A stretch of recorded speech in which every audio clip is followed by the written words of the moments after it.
Sweet potato biscuit ఎలా చేయాలో చూద్దామా ఈరోజు. ఒక స్వీట్ పొటాటో, బెల్లం, వాము స్పూను, 2 ఇలాచీలు, ఈ కప్పుతో 2 కప్పులు బియ్యం పిండి, పెసరపప్పు, సగ్గుబియ్యం కలిపి పట్టించుకున్నాం అనమాట. 1:2 ఈ గ్లాస్తో బియ్యం పోస్తే 1/4 కప్పు పెసరపప్పు, 1/4 కప్పు సగ్గుబియ్యం. మామూలుగా అయితే మైదా పిండి వేస్తారు బిస్కెట్లకి. నేను మైదా పిండి వాడట్లేదు. బియ్యం పిండి, సగ్గుబియ్యం, పెసరపప్పు కలిపి పట్టించుకున్నాను అనమాట. వీటితోటి బిస్కెట్ ఎలా చేయాలో చూద్దామా. ఇప్పుడు స్వీట్ పొటాటోని పొట్టు తీసాను, పచ్చిదే తీసి ముక్కలు కోసి కొద్దిసేపు బాయిల్ చేసుకుందాం. బాయిల్ చేసుకునేటప్పుడే కొంచెం ఒక 2 స్పూన్స్ సాల్ట్ వేసుకోవాలన్నమాట.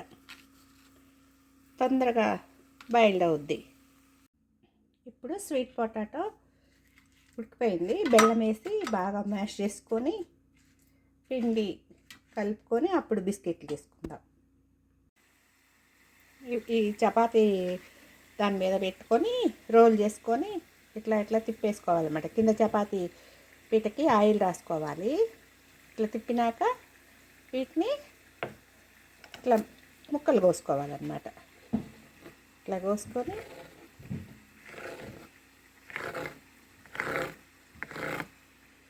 ఇట్లా సమానంగా కోసుకోవాలి.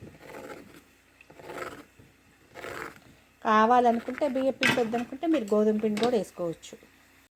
అన్ని ముక్కలు కట్ చేసుకొని ఇలా అన్నీ ఒక్కసారి కలిపి ఇలా వేసుకున్నాం అనుకోండి.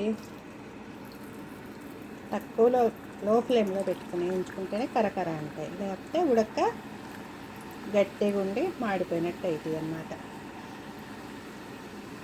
పద్మజ వైరస్ సబ్స్క్రైబర్ అందరికీ నమస్కారం. నా ఛానల్ని ఆదరించినందుకు స్వాగతం, సుస్వాగతం. ఎవరన్నా సబ్స్క్రైబ్ చేసుకునే వాళ్ళు చేసుకోండి. మంచి మంచి వంటలతోటి మీ ముందుకు వస్తా. చూసారా ఎలా కరకర అంటాయో, సౌండ్ ఎలా వస్తుందో. కలిపేటప్పుడు కూడా కొంచెం ఆయిల్ వేసుకొని కలుపుకుంటే బాగా మంచిగా ఉంటుంది పిండి, స్మూత్గా. ఎంత బాగున్నాయో, కరకర టేస్ట్ బాగున్నాయండి. మీరు కూడా ట్రై చేయండి.